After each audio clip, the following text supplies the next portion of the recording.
કુકરવાડા ગામના survey number 106 Phoolchand Parmar અને અશોક પરમાર નામે છે, જ્યારે સર્વે નંબર 105 વસાવા પરિવારના નામે નોંધાયેલો છે.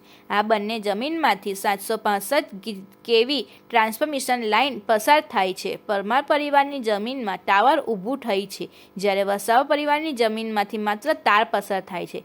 ખેડૂતોના મતે સર્વે નંબરની ગરબડીના કારણે વળતરમાં મોટો તફાવત જોવા મળ્યો છે. વસાવા પરિવારને ટાવર માટે આશરે 55 લાખ રૂપિયા ચૂકવવાનું જણાવ્યું છે, જ્યારે કુલચંદ અને અશોક પરમારને તાર માટે માત્ર 33 લાખ મળવાની વાત છે. ખેડૂતોનું કહેવું છે કે વળતર નિયમિત મુજબ નથી અને જમીનના સાચા સર્વે મુજબ ચૂકવવું જોઈએ. અગાઉ ખેડૂતોએ કંપનીમાં રજૂઆત કરી હતી, તેમ છતાં આજે કંપનીની પોલીસ બંદોબસ્ત સાથે કામગીરી શરૂ કરવા પહોંચી હતી. આ જાણ થતાં જ ખેડૂતો સહિત આસપાસ અનેક લોકો સ્થળ પર એકઠા થયા અને કામગીરી અટકાવી દીધી.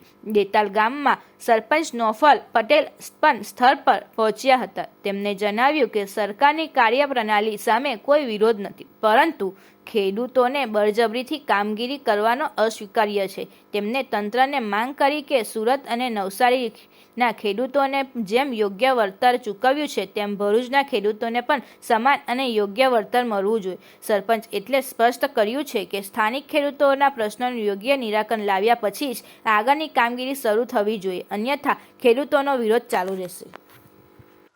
હું નફલ પટેલ. હાલ અમે કુકરવાડા ગામમાં આવેલા છે. ત્યાં એક ખેડૂતનો પ્રશ્ન એવો હતો કે પાવર ગ્રીડ કોર્પોરેશનની 4 લાઈનો 6765 કેવીની જે આપણે ભરૂચ જિલ્લામાંથી પસાર થઈ રહેલી છે, એને લઈને આજે એક ઇસ્યુ એવો હતો કે અમારા એક પરમારભાઈ છે અને એક વસાવા પરિવાર છે, એ બેનું ખેતર આજુબાજુમાં આવેલું છે. એક ટેકનિકલ ફોલ્ટના કારણે જે કામ પરમારભાઈના ખેતરમાં થવાનું છે એની નોટિસ બાજુના ખેતરવાળાને અને બાજુના ખેતરવાળામાં થવાનું છે એની નોટિસ પરમારભાઈને આપવામાં આવી છે. આ એક ટેકનિકલ ઇસ્યુ છે અને સતત અમે રજૂઆત 2-3 દિવસથી કરતા હતા, પણ તંત્ર એને સાઇડલાઇન કરીને ફક્ત વહીવટી તંત્રને કંપનીઓની લાઇન કઈ રીતે વહેલામાં વહેલી પૂરી કરવામાં આવે અને કોર્પોરેટ સેક્ટરે કઈ રીતે ફાયદો કરવામાં આવે, ફક્ત એટલું ધ્યાન દેવામાં આવે છે. ખેડૂતો પ્રત્યે કોઈ લાગણી છે નહીં એમ લાગી રહેલું છે. અને એ તો અમે એક ટેકનિકલ ફોલ્ટ સુધારવા માટેની માંગણી કરીએ છીએ.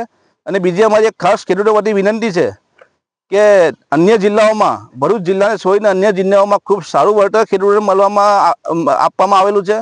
નવસારી જિલ્લાએ હાલ વાણિજ્યનું વળતર આપવાની દરખાસ્ત કરેલ છે કલેક્ટરે, અને સુરત જિલ્લામાં ખેડૂતોને મહત્તમ વળતર મળી રહે એ પ્રમાણે સુરત જિલ્લા કલેક્ટરશ્રીએ ઓર્ડર કરેલો છે. તો પછી આપણો ભરૂચ જિલ્લો આટલો પાછળ કેમ? હંમેશા ઉત્કર્ષ પહેલ કરતો જિલ્લો આજે ખેડૂતોની પડખે ઊભો રહેવામાં આટલો પાછળ છે, જેથી અમે જિલ્લા કલેક્ટરશ્રીને પણ રજૂઆત કરીએ છીએ કે યોગ્ય રીતે અને વહેલી તકે અમારા ખેડૂતોનો પ્રશ્નનું નિરાકરણ કરવામાં આવે અને યોગ્ય વળતર આપવામાં આવે.